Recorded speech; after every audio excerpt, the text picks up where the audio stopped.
Welcome sa ating YouTube channel, Main Chart Updates. For today's video, mga kaaldab, pag-usapan po natin yung nabalitaan ko na meron kasing isang nagmamagaling na fan ni Maine Mendoza at saka ni Arjo Ataide na sinasabi daw niya na matapos daw ng birthday ni Maine ay nagbakasyon daw ang mag-asawa kuno, di ba? Pero hanggang ngayon ay wala pa rin po silang pinapakitang ebidensya at resibo. Para bang yun lang po yung kanilang pambasag doon sa post ni Maine na nilike po or pinusuan ni Alden. Hindi po kasi nila or hindi po nila kasi matanggap yung nangyari na imbes na ang amo nila ang unang mag-heart doon sa post ay isa itong si Alden ang nag-una or pangalawa or pangatlong nag-heart doon sa post ni Maine. Di po ba? Dahil doon, hindi na po nila sinare yung nasabing post. Kaya gumagawa po sila ng kwento na yung dalawa daw, yung kiniklaim po nila na mag-asawa daw ay pumunta ng ibang bansa para po magbakasyon. Samantalang halos isang linggo na ang lumipas. At ewan ko na lang dahil, diba, sabi ko nga po sa inyo, may mga time na live ang Itbulaga at meron din pong tape episode ang nasabing programa kung saan host itong si Maine. Di po ba? Alam po natin yan. Di po ba? Ngayong araw nga po at kahapon nga po, dalawang araw po siyang nagpakita sa nasabing show. Makikita niyo naman dito sa ating screen o dito nga po sa inyong mga screen yung ebidensya at resibo. Nasa inyo na po yan kung maniniwala kayo o hindi sa aking mga sinasabi. Kung Aldab fan ka or Armin ka, nasa inyo na yan kung maniniwala kayo o hindi.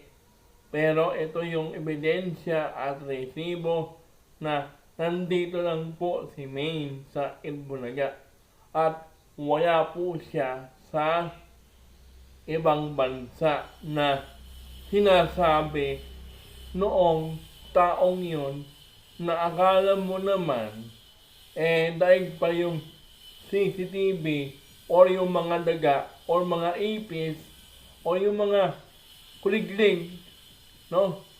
O yung mga hayop or mga insekto na hindi natin masyadong pinapansin dahil nga po sa sobrang liit po nila, di ba? Pero nasa bahay lang po natin sila, di ba? Sila yung saksi, no? Sila yung may alam, no? Kung ano po yung mga nangyayari dito sa ating bahay, no? Pero yun nga ang ibig kong sabihin. Para bang daig pa nila yung ganun, no? Yung para bang alam na alam po nila na kung anong schedule ni Maine, kung live po ba, tape po ba yung episode na yon.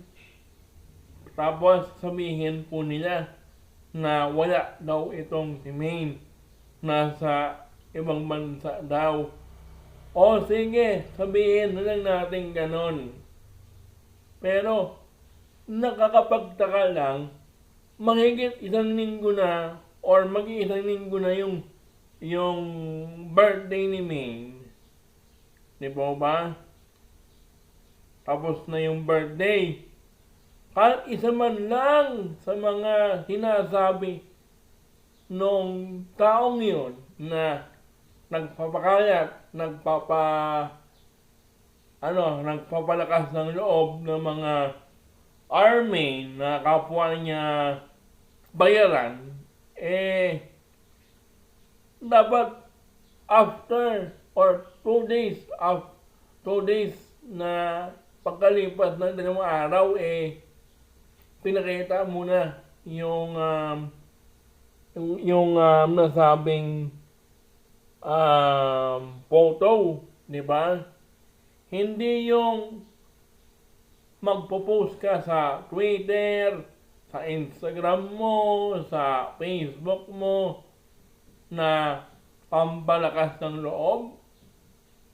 So be it, di ba? Pero tandaan mo, yung estilo mong yan, yung style mong bulok na yan, simula day 1, yan na po yung ginagawa ninyo para po basagin ang kaligayahan ng Aldab. Di po ba?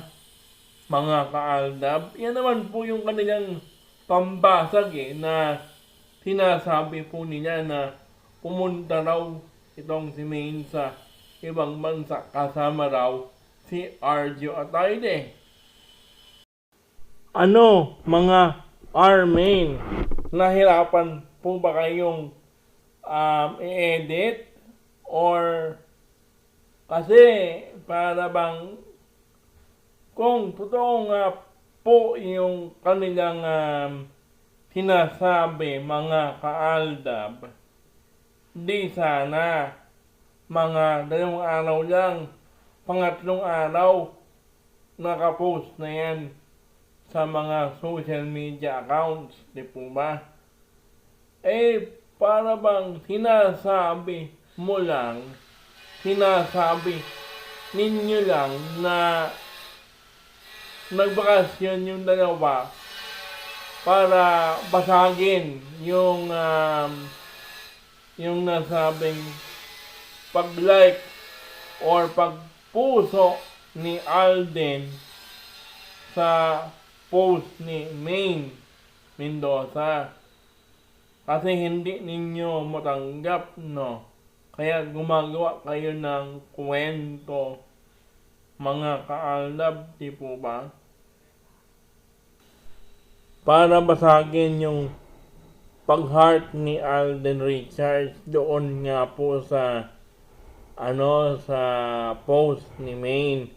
Kaya ang ginawa ninyo, gumawa kayo ng kwento.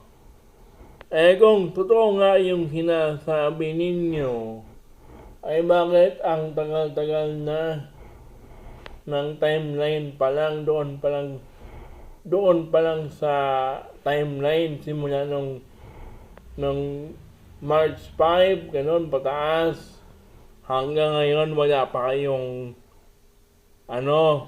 post patungkol doon sa bakasyon di umano ng sinasabi ninyo na mag-asawa at sinasabi ninyo na habang wala pang anak, di ba? Magbakasyon na, di ba? Kasi bihira ka na magbakasyon once na magkaroon ka na ng anak. Ano ang inyong komento o reaksyon tungkol dito sa ating topic, mga kaaldab? Comment down below para malaman po natin or malaman ko kung ano nga po ba ang inyong opinion patungkol sa ating pinag-uusapang bakasyon di umano ni May Mendoza at ni Arjo Ataide. Ang tanong, totoo nga po ba ang sinasabi ng kanyang alagad? Or gumagawa lang sila ng damage control para sila pa rin ang paniwalaan ng publiko? Hanggang dito na lang ang ating video. Don't forget to like, share, and subscribe for more updates, mga kaaldab. See you on my next video. Bye-bye!